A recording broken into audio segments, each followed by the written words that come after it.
Hindi tinututulan ng prosekusyon ang urgent motion for hospital arrest ng kampo ng co-accused ni dating Congressman Zaldico at dating DPWH Mimaropa Maintenance Division Chief Juliet Calvo matapos niyang ma-stroke nitong nakaraang linggo.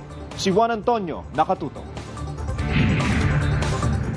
Naghain ng urgent motion for hospital arrest ang kampo ni dating DPWH Mimaropa Maintenance Division Chief Juliet Calvo matapos ma-stroke noong August 5.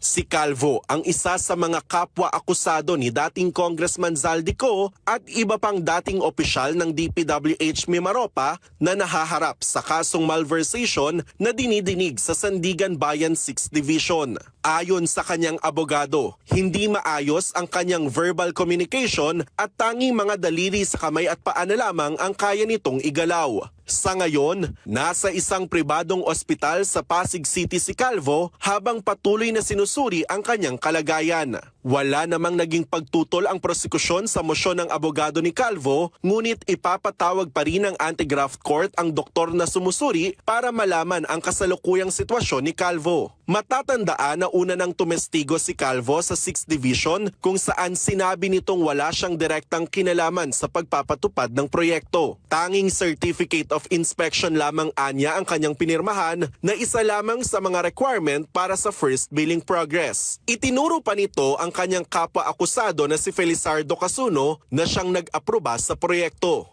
Si Casuno, ang dating DPWH Mimaropa Project Engineer, ang siyang namamahala sa proyektong Road Dike sa Nauhan Oriental, Mindoro.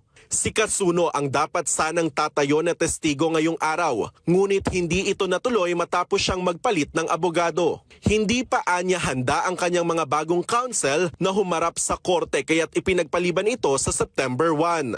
Juan Antonio, IBC News.